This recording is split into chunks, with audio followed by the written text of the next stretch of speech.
it's knowing that love is actually the answer for me. Like, we hear it in so many songs, we hear it in so many spiritual texts. It's true.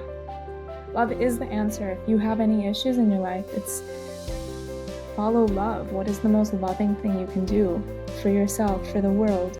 We are heroes and dreamers. We are restless believers. I am so deeply grateful and so excited for our conversation.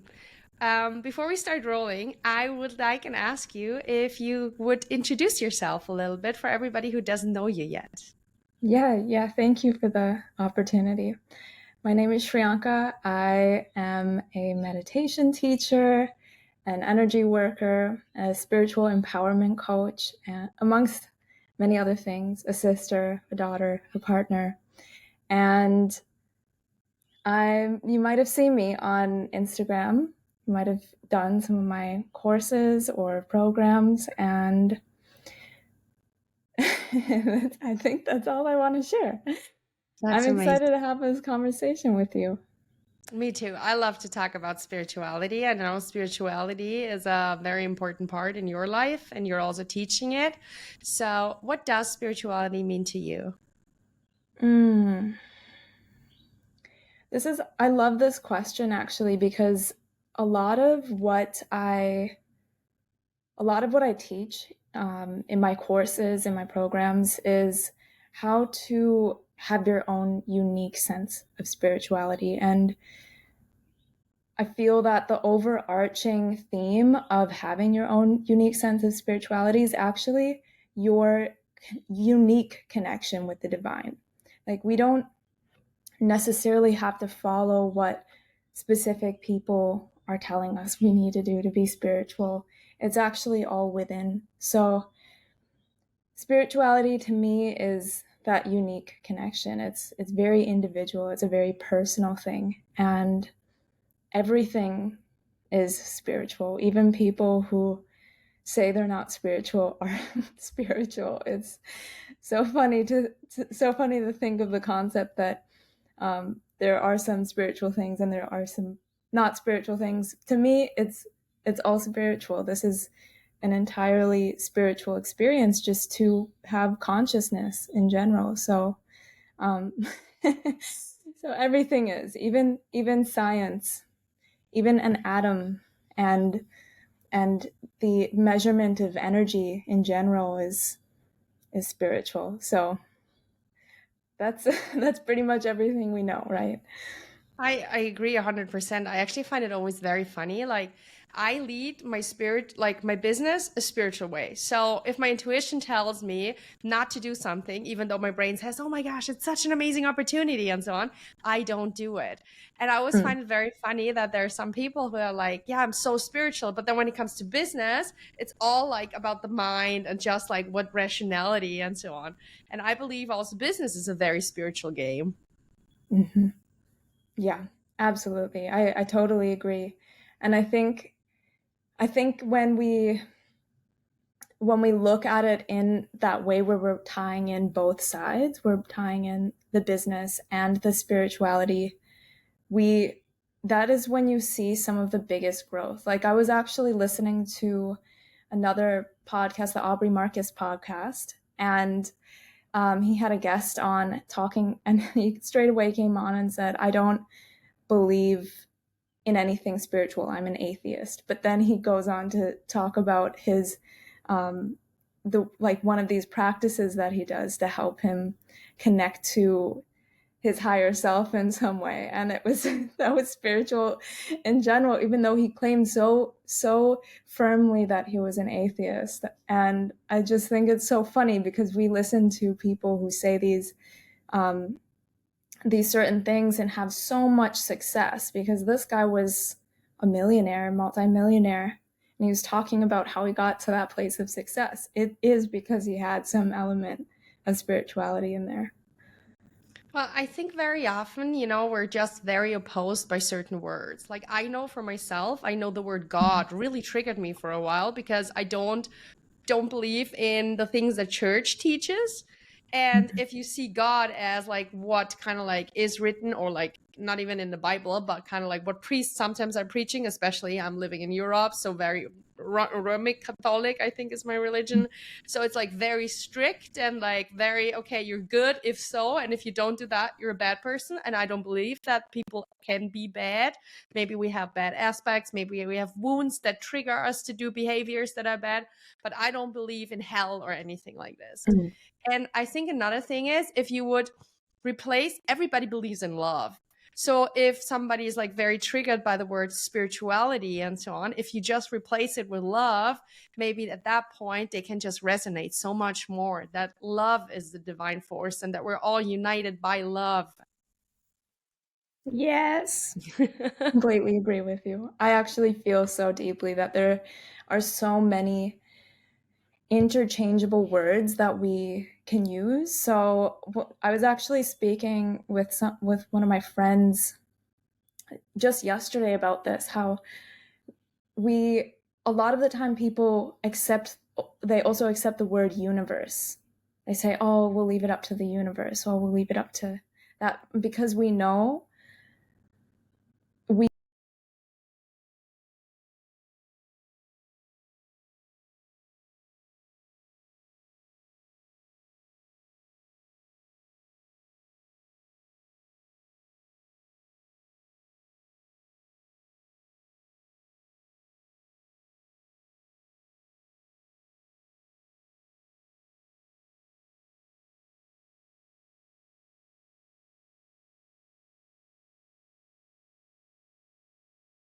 things that science doesn't resonate with, some things that they do.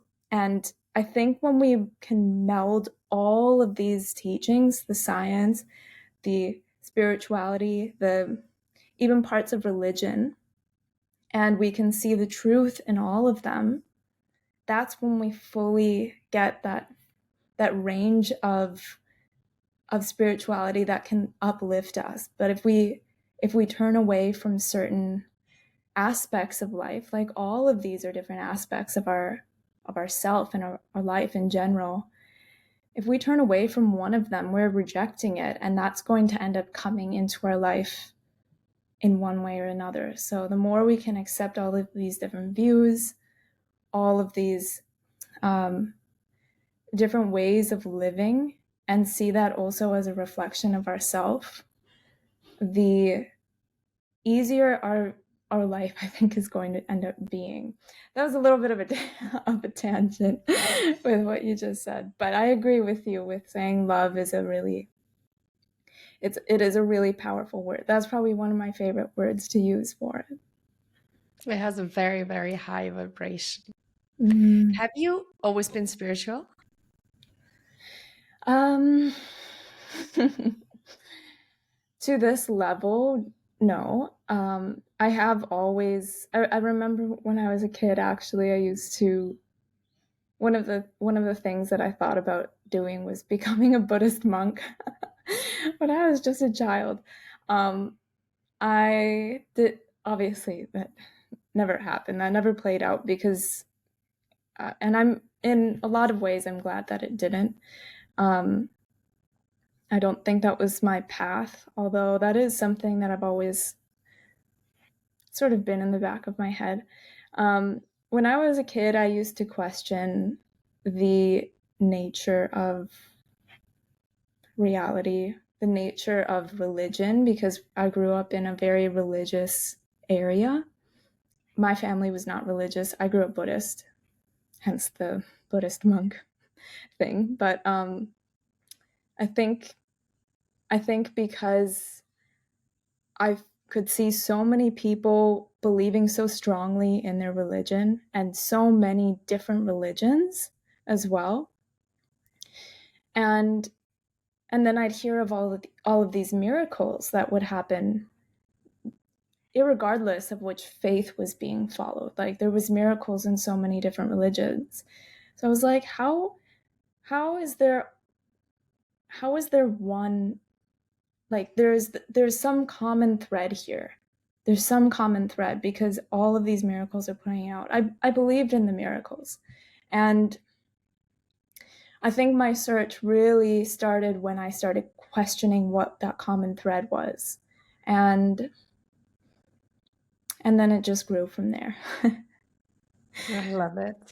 And what I love about spirituality so much as well is that it's very, very linked with our inner work. For me, Mm. personal growth and spirituality, like that goes hand in hand. And it's always like, kind of like, our outer world is always a reflection of our inner world. And so often we have a problem and we're like, yeah, if he changes, then it's all going to be different.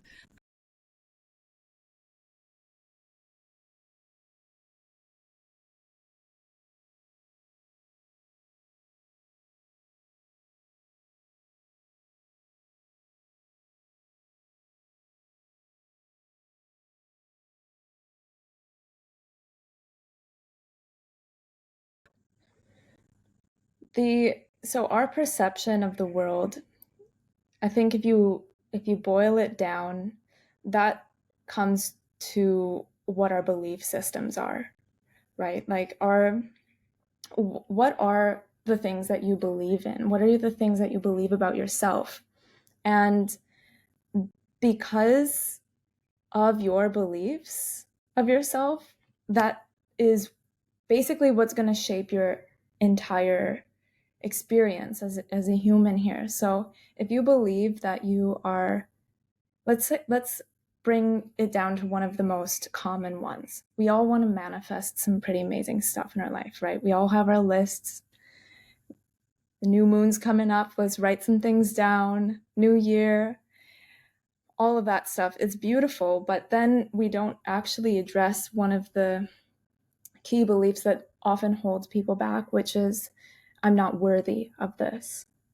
And the worthiness belief, the belief that you're not worthy of certain things in your life is actually the main thing that's blocking you in your manifestation. So um, the way it does that is not just through your perception and you saying no to certain things because you don't think you're worthy. It's actually it trickles down to the deepest crevices of yourself where you don't actually start setting certain standards for yourself in life. And because those standards are not set, you just start settling for things that are reflecting your unworthiness, your belief in unworthiness in yourself. So that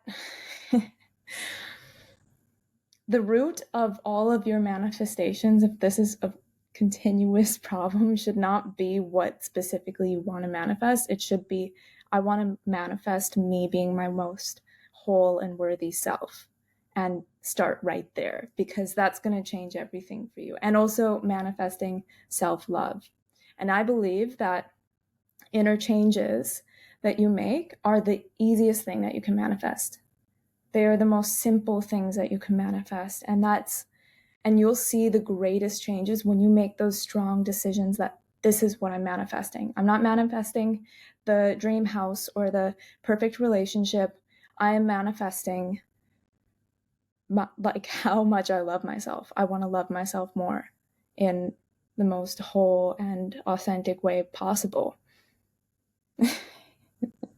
And the beautiful way, like the beautiful thing about it is that I always teach that manifesting is never about what you're having.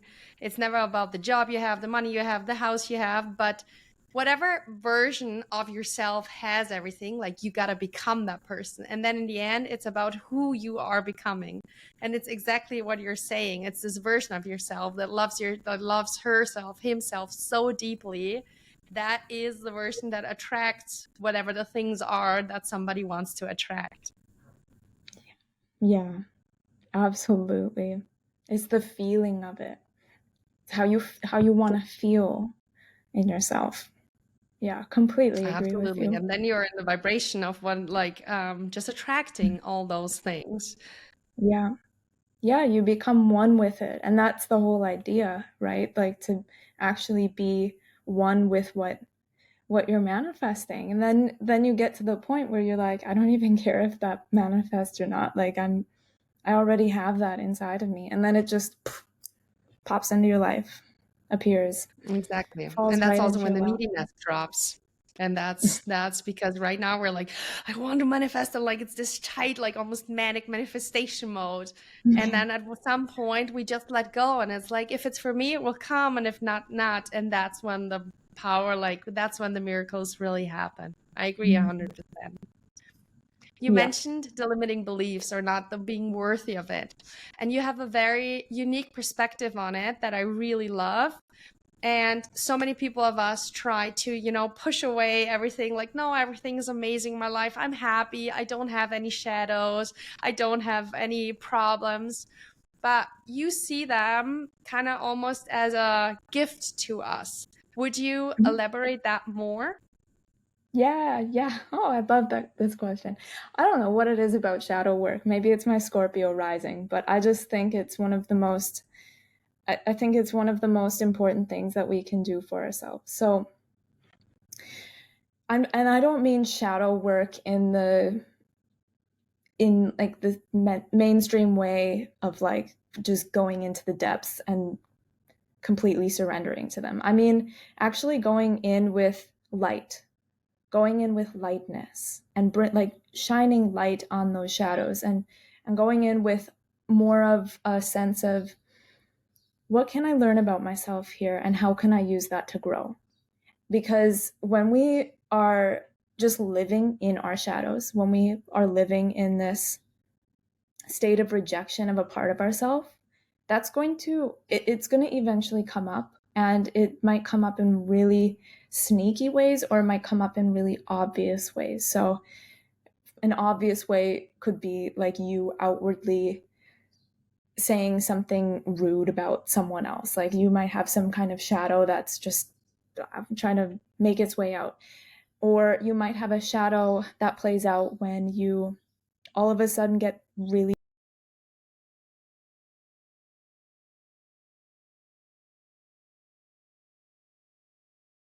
feelings, and these things are going to bubble up in your life if you don't pay any attention to them, if you pretend like they're not there.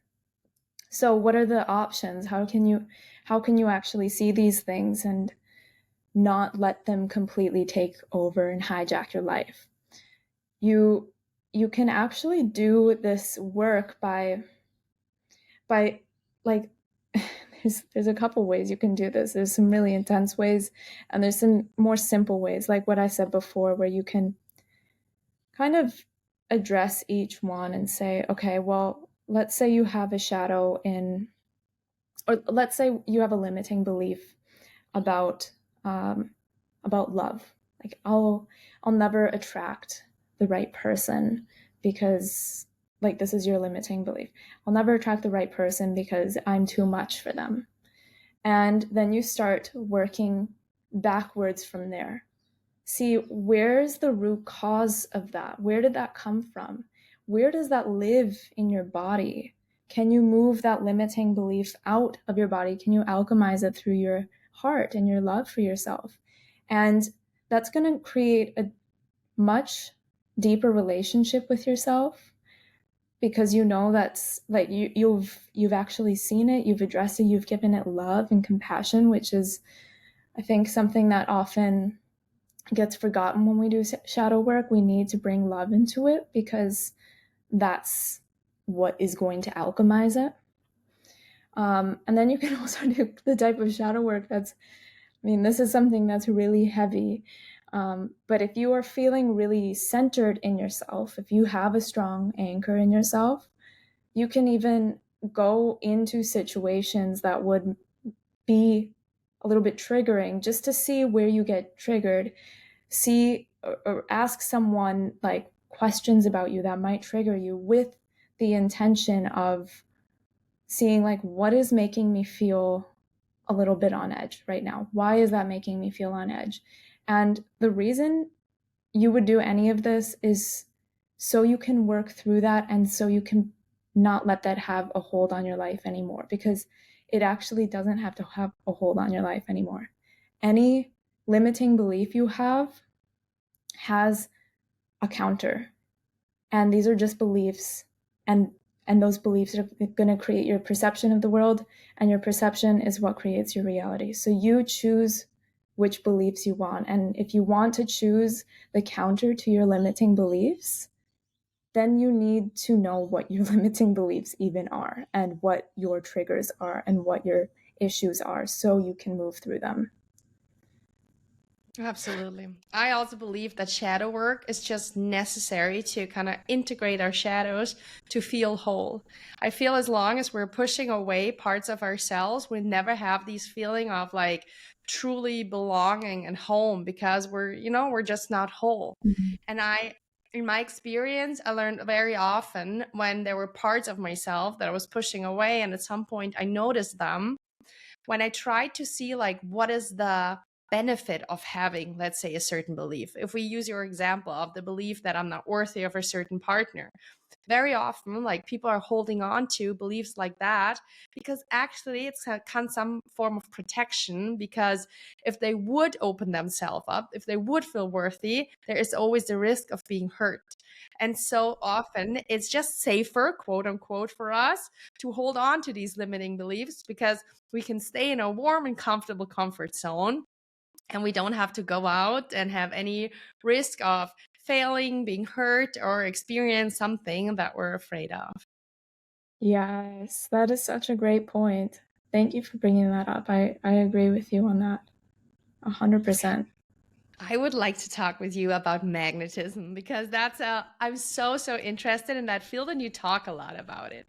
So, Mhm. would you explain what magnetism is, and then also how can we become more magnetic? Mhm. Yeah, I'd love to. So I I love this word magnetism. I've actually heard this kind of described in some different ways that got popular on the internet, like um, lucky girl syndrome. You might have seen some people talking about that. Um, the and that's kind of the idea of magnetism. It's like, can you picture the people in your life? I'm sure we all have at least one person that we think that person is very magnetic to, like, all of the incredible opportunities that could come their way. They're always in the right place at the right time. They always have good things happening to them. They look magnetic. They look attractive, and that goes well beyond your physical features. It's something that you just emit, right? And magnetism is being able to just have, like, let's say it comes down to attracting the money, it comes to attracting the clients or the job opportunities or the house or the person. Like, it's all of it coming toward you. You're not forcing. And magnetism is a very energetic experience. Like, being magnetic is you being aware of your energy and what energy you're emitting. And that's, I think it's what a word that I use because I love how much it's tied to energy work. And I think we all have this really strong idea of what energy we're holding even right now.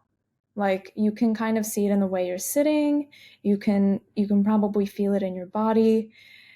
If you're listening to this podcast and you're just like slouched on the couch a little bit versus if you're driving in your car with your shoulders back or on a walk, like, that's your energy. So what would the most magnetic person of you, or magnetic version of you, sit like, and what would they feel like inside? I know that we can all imagine this, and it's about holding that energy all the time. So even when you have, for example, if you are a coach as well and you're wanting to attract new clients, this is about you taking the action steps, but also not trying to force the sales to happen. You just know that the right people are going to come into your field and they're going to want to work with you, and trusting that, trusting your energy,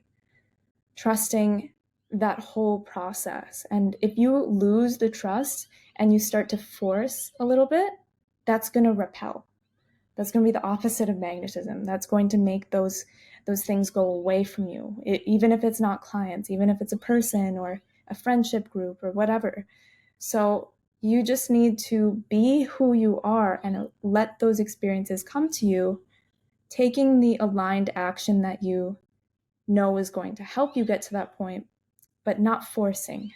And Hannah, you talked a little bit about using your intuition to guide your business. This is like, it's so closely tied to that. It's like your intuition and your energy is guiding you, and that's how you become magnetic. Beautiful. I was actually also thinking when I was prepping the interview and thinking about magnetism, I believe that, and you mentioned that for a second as well, that a huge portion of magnetism and like really being magnetic is to be authentic, because you are your version of magnetic, I'm my version, and every listener is his or her version. And I believe as long as we're trying to imitate somebody else, we're never our true authentic self. And people just feel that. And I believe the more we allow ourselves to be who we really are, the more we radiate this authenticity and this magnetism. And especially the more we love that true authentic version of ourselves. Mm. Oh, that's such a great point. Thank you for bringing that up. I completely agree. And I think like on top of that, we can, when we imagine the most magnetic people that we can think of, we can use them as a guide almost and understand like, oh, that's what that energy feels like. How can I create that own energy in myself? And sometimes, and that's a way that really works for me. Like I look at people who I really admire and I'm like, okay, they're like, they have a certain essence about them. How can I cultivate that? And then I sit in it, and it can get to the point where you're like, okay, well, if you're brand new to this, you might say, oh, well, they're dressing like this, and they talk like this certain way, and they're doing certain poses in their pictures or whatever. Notice if you are looking at the specifics of it. What you want to be looking at if you're trying to emanate someone is just their energy, because that's going to give you the feeling of it, and you just want the feeling. And once you have that feeling, then you create that authentic, unique essence of yourself, and that's in the way you dress, and that's in the way you talk, your own personal cadence in the way you present yourself to the world. And that is what just seals the deal, you know. Yes. What helped you to become more authentic? Hmm. I think that's an interesting question. um I actually think a lot of that self-love work that I was talking about before, like actually increasing my self-worth and focusing on that, was one of the most important things that I've done, because I was deeply insecure about 10 years ago, and I've started working on it since then. It does not have to take 10 years, by the way. It can take it can take a lot shorter amount of time to get some really big changes in your life, but it's a continual process too. Like I feel that for me personally, authenticity comes really naturally, but there are still those things, like we all have little things in the back of our head that we're like, our ego starts to chirp up and say, oh, but you need to be doing it like this, or you should be doing that. And I think releasing that voice of the ego, or at least understanding that it is the ego's voice and it's not actually me, it's not actually my soul, was also a huge player in that whole game, because we have those two voices in our head, right? We have the ego and we have the soul. the ego is coming from fear and the soul is coming from love. And you can call the soul whatever you like, and you can call the ego whatever you like, but really that's what it is. It's fear or love. And I think tapping into that was really what sparked this entire, who you see today. It's knowing that love is actually the answer for me. Like, we hear it in so many songs, we hear it in so many spiritual texts. It's true. Love is the answer. If you have any issues in your life, it's follow love. What is the most loving thing you can do for yourself, for the world? Amen. I read a post about you and you just mentioned it as well. I know so many people who like start to get in touch with spirituality and they know they want to listen to their intuition or, as you say, to their soul's voice. But then the mind, the ego, however you want to call it, is just so present. And it's always like, then sometimes we get these intuitive hunches, but then we're unsure because the ego says, I don't know, that's not it. And then we're just confused. How Yeah. can we differentiate the ego's voice and the soul's voice? So the ego's voice comes, like we said, it comes from a lot of fear. And I think if we understand where the ego comes from in general, will make this a little bit easier. So the ego was, by design, it's there to keep us safe. It's like a very primal survival instinct type of voice that we have.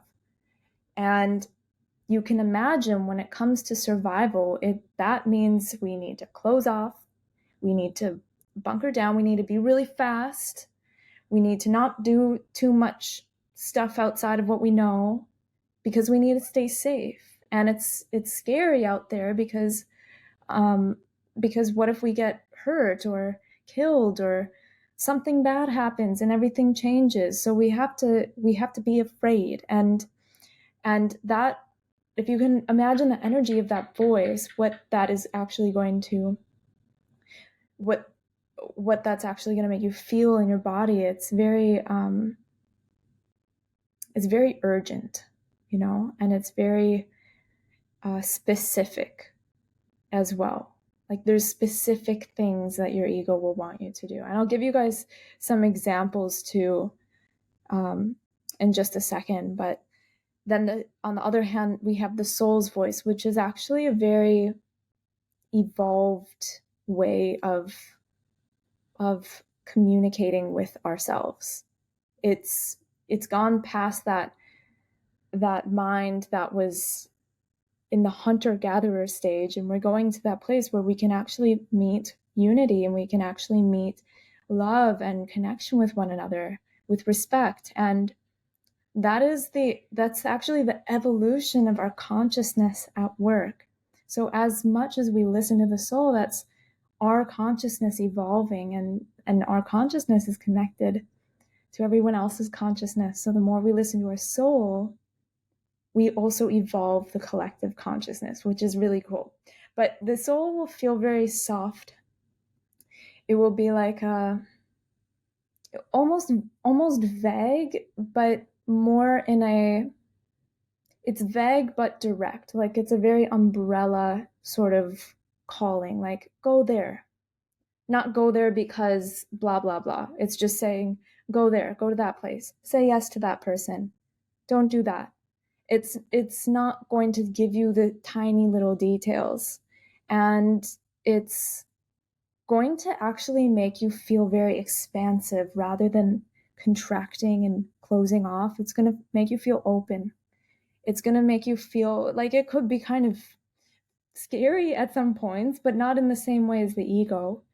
It might make you feel nervous. Like, let's say, for a prime example, and I know you'll understand this, Hannah, because when you're going into coaching, and when you're hiring your own coaches, and then you have to like make that little leap and be like, oh, I guess I'm going to spend a bit of money on myself and hire a coach. Like, that can feel really scary sometimes, because the ego starts piping up. But your soul is still guiding you there for some reason. Like you can feel that pull for some reason, and it makes you feel like something big is going to happen, and that excitement is what keeps you going. So and I think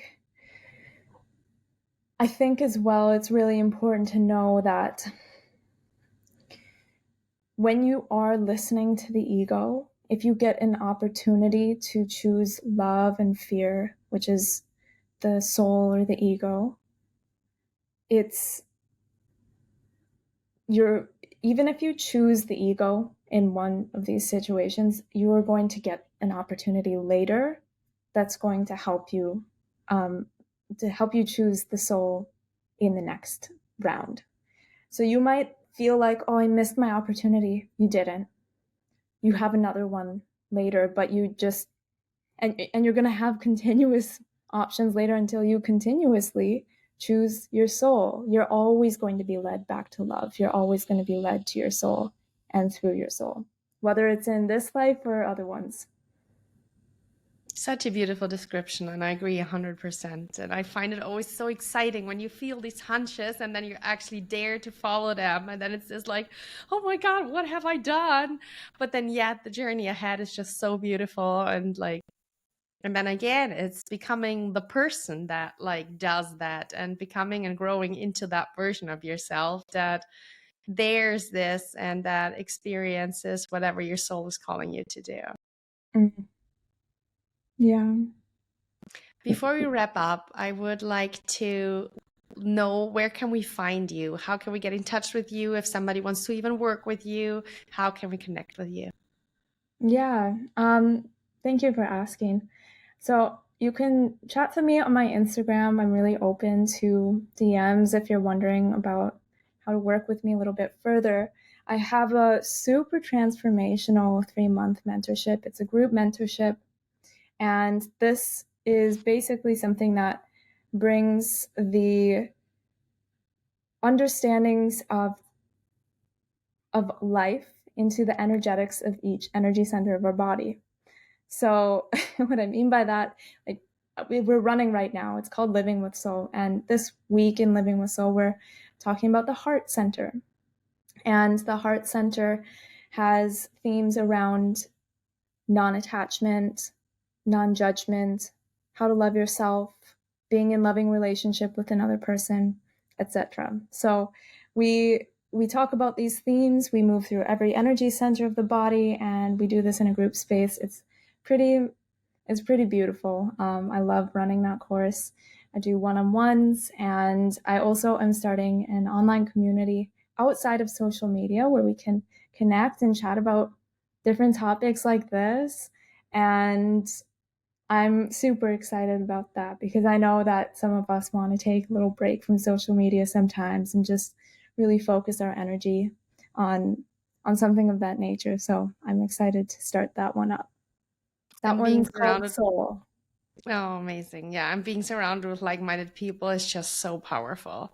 It's Yeah. like one of the ways, if you wanna make a change, like surround yourself with different people. And that is the fastest way you can get to becoming that version of yourself that embraces more of whatever trait, more spirituality, more love, more business growth, whatever you're seeking right now. Yeah. Well, Yeah.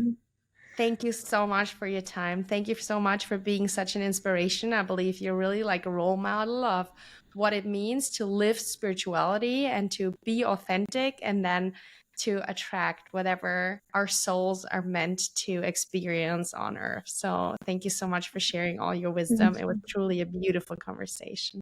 Yeah, it really was. And I appreciate you so much for opening up this opportunity for me. Thank you, thank you, thank you. Thank you so much for listening. I hope you enjoyed this episode. I would love to connect with you on a more personal level on Instagram at Empowering Vibes, where you will receive daily inspiration and more insights on how you can turn your dreams into reality. If you want to dive even deeper into becoming your best self and you would like my support, check out my website, empoweringvibes.com. Be sure to subscribe to Empowering Vibes so you don't miss a single episode. And if you like the show, share it with someone who's looking to live an extraordinary life. Thank you so much for being part of this beautiful community. I'm sending you so much love and a big, big hug. And never forget to shine your light.